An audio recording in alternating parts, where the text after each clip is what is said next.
some sort of film school to become a videographer or cinematographer. So basically just anybody who takes videos. I could do documentary work, I could film for YouTubers, I could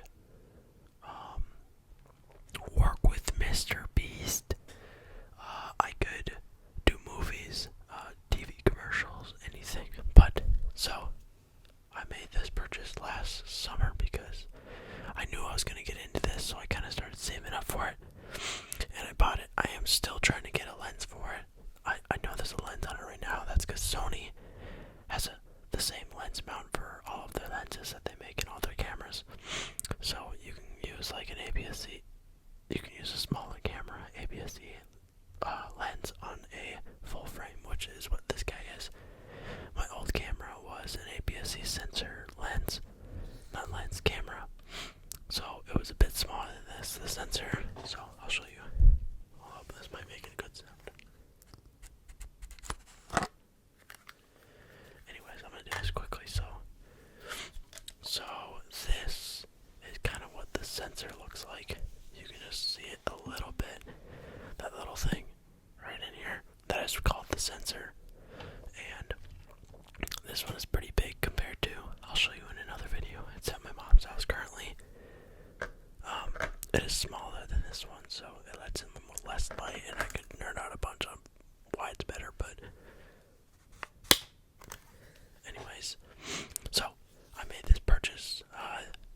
It is the Sony a7S III, so that retails at about $3,400, so it's not cheap, and that does not include a lens, so that's just the camera body itself. And then the lens that I currently have on is for an APS-C lens, because lenses are also super expensive. I think the one I'm saving up for now is it's a Sony 16-35 f2.8 G Master lens, and that thing is, I think, $2,000 brand new, but I could get one for almost $800 cheaper used, and the used market is really good still.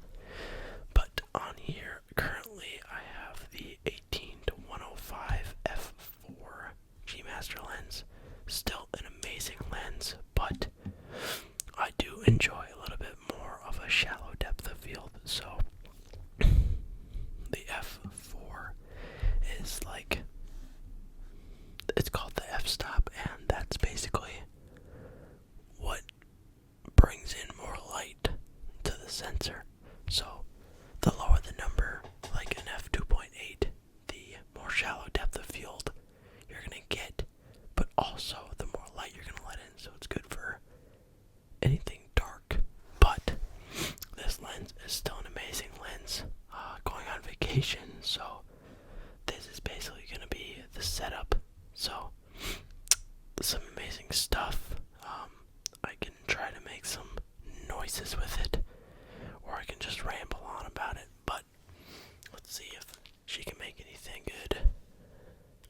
Let's see what the startup is. That was not a very nice noise, honestly.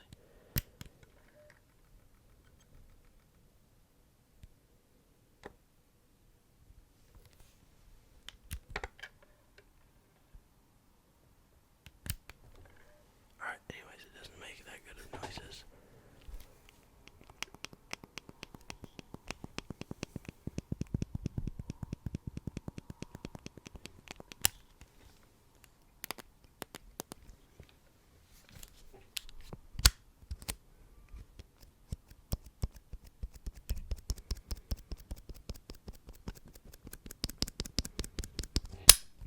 That was a little loud.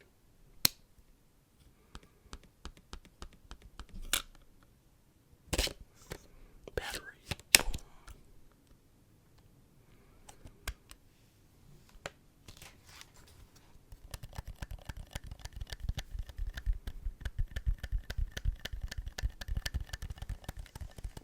Anyways, yeah.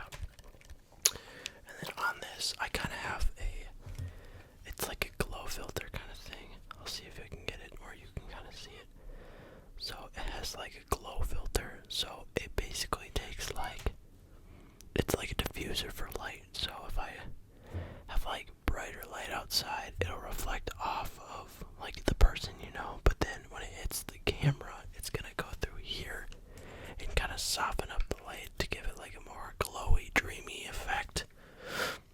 Just kind of, it makes things more like cinematic, because I love cinematic stuff, and I try to make a bunch of cinematic videos, I guess, for practice and stuff. But let's move on to the next thing, which is another lens. So compared to this one, which is an 18-105, this is just a 12 millimeter. This is once again for an APS-C sensor size camera, so it's not necessarily meant for this camera, but it is still an amazing lens. It's an f2, so this is an f4, this is an f2, and just that difference is absolutely insane, to the point where I have another filter on this guy, and this is called an ND filter. It's adjustable as well, so this is the minimum, which honestly, it looks darker than it is, so you can kind of see this inside, and then you turn it, and it gets darker and darker, so you can adjust it outside to how bright it is.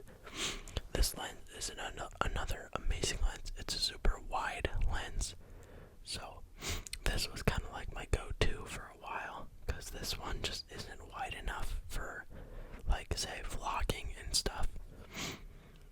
So I got this guy. This guy's probably like $300. Oh, and this one's probably, I think, $500.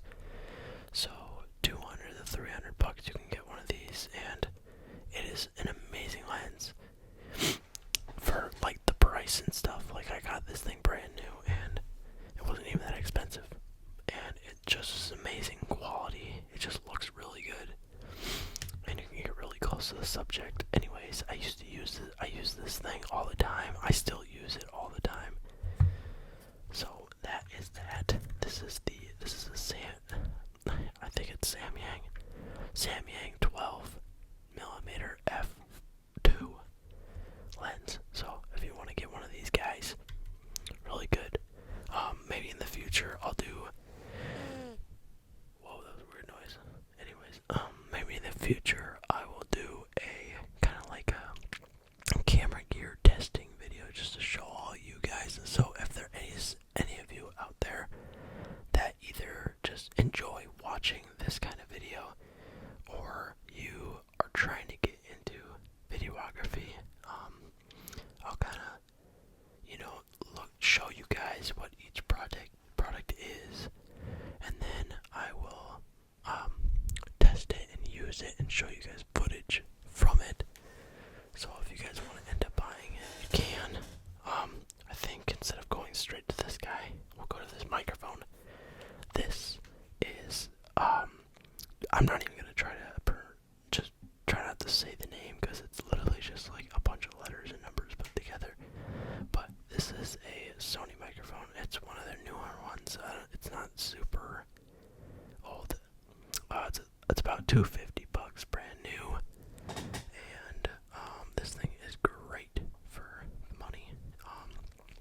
There's another version of this, which is basically just the same thing, but this part up here is a little longer, and it's more of a better microphone, obviously, because it's more expensive. But there's a bunch of controls on the back here, which honestly I just have it on auto, because it's really just having it on auto. It's really easy to just kind of go around. So basically, this weekend, when I'm on vacation, I'm just gonna have this guy on there the whole time, because it turns on when your camera turns on, and it sounds really good, and it auto adjusts itself. So if you're talking super loud, it'll kind of tone down the sensitivity, and then when you're talking more quiet, it'll turn up the sensitivity and do all that stuff. Because you could have it on an auto, but then it's really easy to either clip it or just not even be able to hear it, to the point where you have to, in post, crank up the volume, and then it becomes all noisy, like this guy.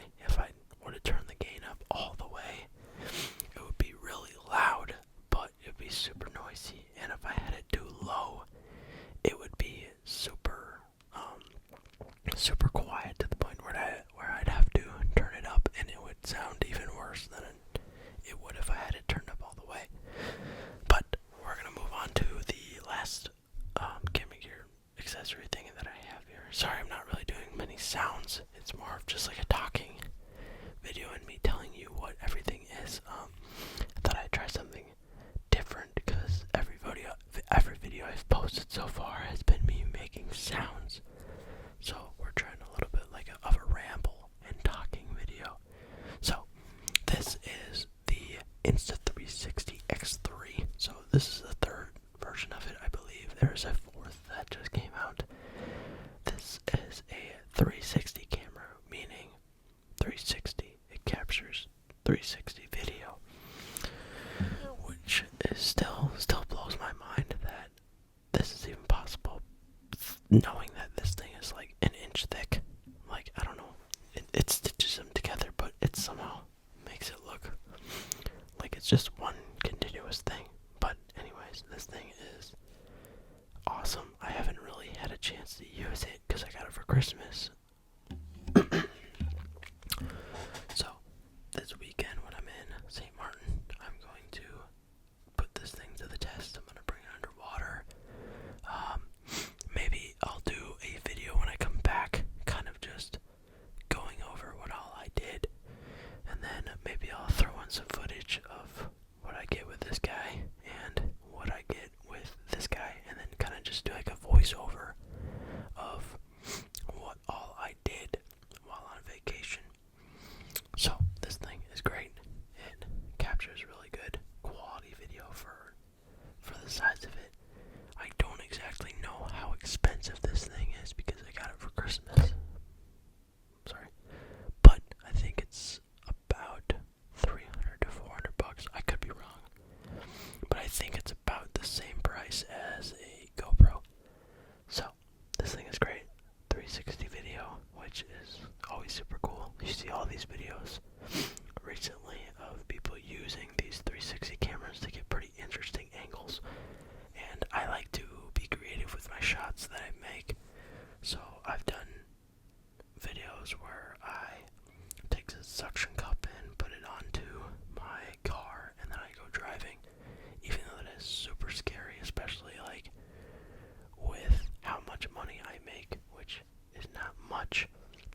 And if I had that fall off, I would literally probably be unable to make any videos because I just don't have the money for this kind of stuff. But yeah, this is a great camera. I know it's a great camera, even though I haven't done much with it.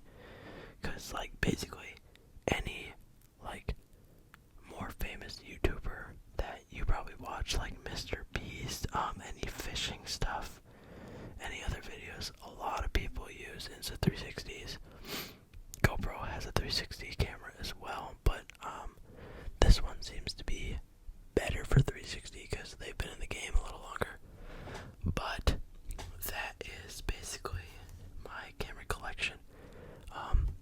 There will be a part 2 to this once I go over to my mom's, which that video will probably come out probably in like 2 weeks when I get the chance to film it. So I hope you guys enjoyed today's video. I hope maybe this kind of helped you.